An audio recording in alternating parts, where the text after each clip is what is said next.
Greetings YouTube, Joe here with Culination Media, and welcome back to another episode of Pokemon XD, Gale of Darkness.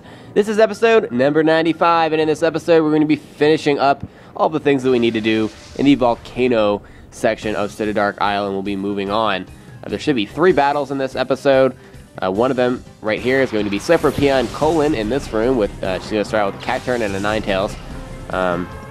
And the next 2 battles will be in like a gauntlet style. They'll be back-to-back. You do not have a chance to heal in between those battles, and there's going to be 2 Shadow Pokemon involved in combined with all of those battles. This battle, however, does not have a Shadow Pokemon, so we're just going to be slugging it out here. Cacturn is weak to Crobat's Wing Attack and goes down in one hit very easily, and that's exactly what I wanted to do, because now that will force another Pokemon into the battle, one that will probably be weak to Earthquake, and that ends up being the case because Torkoal is the replacement. So Earthquake is now going to be super effective on both Torkoal and Ninetales. It should knock both of them out in one hit, which means that we knocked out 3 Pokemon on the first turn, and none of them had a chance to attack on their own. So that part's awesome. This person does have 5 Pokemon on their team, so we do have 2 more to deal with. I believe they're both flying types. I think. We'll see. Alright, first one checks out. We have Mantine here, the water and flying type Pokemon, and yeah, there we go. Second one, Tropius, grass and flying. So both of them have quad weaknesses, Mantine to electricity and Tropius to ice. But if you look at the levels, Tropius especially is only at level 35, so I'm going to bank on the fact that Crobat will be able to knock it out in one hit with Wing Attack. It's kind of iffy because Tropius is fairly tanky when it comes to special attacks. Or not special attacks, physical attacks. I guess both. I mean, he has pretty good defense, but because of the level difference, Tropius just is not able to stand up to that Wing Attack there. Crobat knocks it out in one hit, and because of the experience with Flygon switching out, he grows up to level 46, and Zaprong is also going to grow up to level 46. Neither of them learn a move there, but that's alright. Mantine's going to go for the takedown, and that does almost no damage whatsoever, not even 15 hit points worth of damage. Just sad, very sad. I've always preferred Gyarados to Mantine when it comes to the water and flying types. Pelipper really isn't even in that conversation at all, because Pelipper is awful compared to these two. Mantine isn't half bad because of its ability to tank special attack moves, more specifically electric moves. That really is its best defense against it. In a lot of cases, if it's trained for special defense, EV trained, it can withstand a Thunderbolt. So that part's pretty cool. Gyarados usually doesn't last that long when it comes to fighting electric types, but Gyarados does also have the advantage of being able to do a very powerful Earthquake with its awesome physical attack. But I always thought Gyarados was just much better. I don't know why, but I just did. Alright, so that does it for Colon. That battle was pretty easy, even though it was a 5 Pokemon team. We destroyed that in, what, like 3 turns?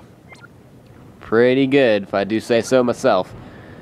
Alright, let's move on here. First, we'll grab this item chest, which contains 2 full restores. And I don't even know if I'm going to get to use all of the full restores that I've been picking up, but that's alright.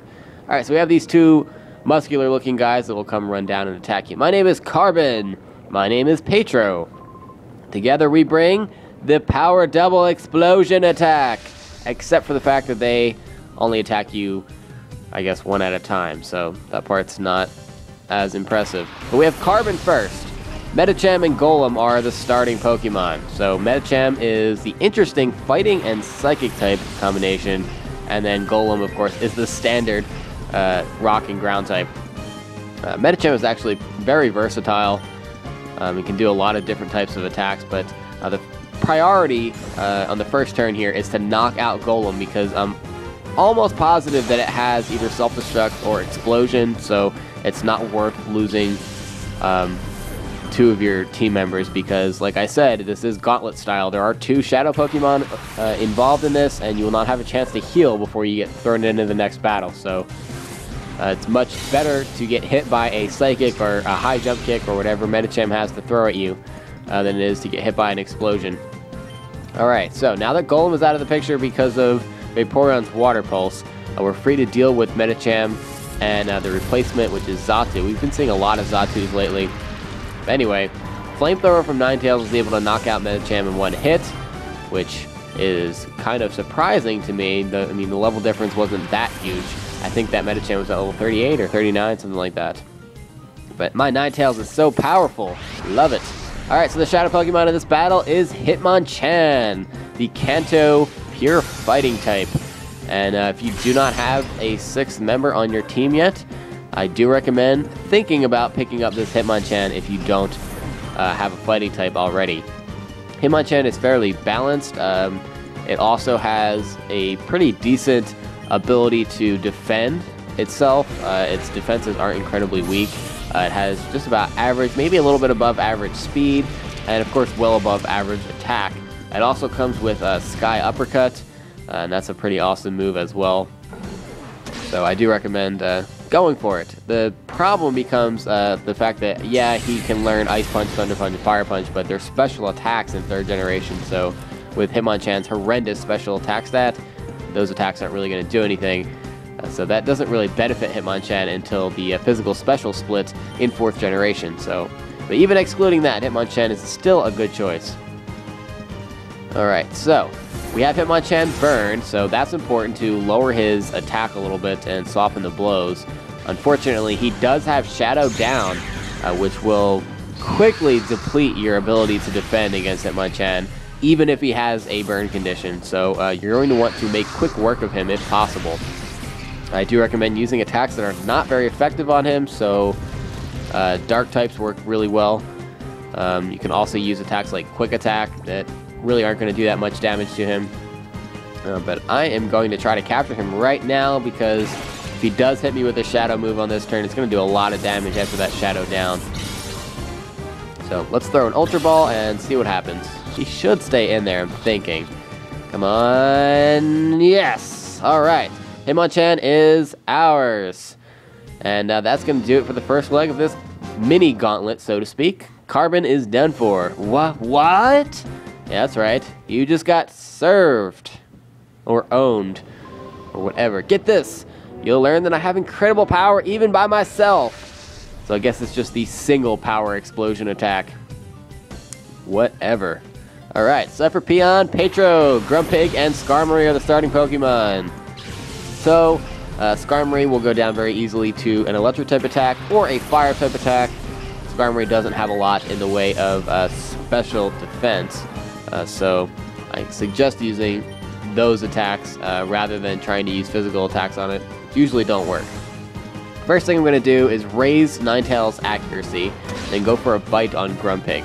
Why am I raising Ninetales' accuracy? Well, I want to make sure that when the Shadow Pokemon does come out on the field that I can burn it instantly. So I'd rather absorb a Steel Wing here than end up having to absorb a Shadow move later on. It does raise Skarmory's defense there, but since I'm going to be hitting it with a Flamethrower or a Heat Wave, I'm not sure which, it's not going to really matter either way. Alright, so we'll go for a bite again on Grumpig to get rid of him first, and I was going to use the Yellow Flute with Vaporeon's turn, but I think I'm going to use Ninetales' turn to cure itself, because I'd rather get rid of Grumpig. Grumpig is more dangerous and more annoying than Skarmory is, especially because Grumpig is the one that has Confuse Ray in the first place. Skarmory is most likely just going to use Steel Wing or something else that's not very effective. Metang is the replacement Pokemon. It's a Steel and Psychic type. Metangs are fairly powerful, and they're also resistant to a lot of types, much like Skarmory is, and that's just because of its awesome Steel type. Steel type has to be one of the best types in the game, just because of the fact that it can resist so many types. Alright, but now, with Metang and Skarmory both on the field, Ninetales no longer confused, and also an accuracy boost on Ninetales. Heat Wave is the perfect choice. It's going to take out Metang, and it should take out Skarmory as well. Yep, they both go down in one hit, and that could not have been any better if I planned it. Which I didn't, because I didn't know Metang was coming, but that's alright. Alright, so the replacement Pokemon is Hariyama, the pure fighting type. Very bulky. It's the evolution of Makuhita, and then we also have Hitmonlee, which, as you could expect, is the shadow Pokemon in this battle, following the pattern from the first battle, obviously. Hitmonlee is the attacking counterpart to Hitmonchan. Hitmonchan's a little bit more balanced and can defend itself a little bit easier, but Hitmonlee relies mainly on its crazy high physical attack, so Hitmonlee's even more powerful in that department than Hitmonchan is. I was able to get an Ice Beam off on it, and now because of my accuracy boost, Will-O-Wisp is going to hit on the first turn. You're going to want to be careful when lowering Hitmonlee's HP here, because it does have the move Shadow Half. What that does is it halves all of the Pokemon in battle, all of their HP. So Hitmonlee will not be able to attack on the next turn. It does have to recharge, kind of like if it had used Hyper Beam or a similar move, but if you're not careful, you can end up knocking out Hitmonlee if you're not expecting the Shadow Half, especially if you end up poisoning it, burning it, or just attacking it with a slower Pokemon. That could be trouble. Alright, so Vaporeon grew up to level 47, and he's trying to learn the move Acid Armor. Acid Armor is an amazing move, which largely increases its defense by 2 levels, kind of like using Iron Defense, but I'm actually going to skip out on it for now because it's important for Vaporeon to hold on to Quick Attack at least until we get through City Dark Isle. After the fact, I may go back and get rid of Quick Attack for Acid Armor, because Acid Armor is an amazing move, but as of right now, Vaporeon's going to get more use out of using Quick Attack than having Acid Armor, so we'll keep that for now and probably get rid of that later. With Hitmonlee down in the red and burned, he has pretty much no chance to get out of that Ultra Ball, and that does it for Petro. Gwa! That's right. That is right. Didn't lose a single Pokemon in that entire fight. Alright, well, I'm going to stop here, guys, and actually off screen I'm going to go off and heal. But thank you very much for watching, and please stay tuned for episode number 96. Game on.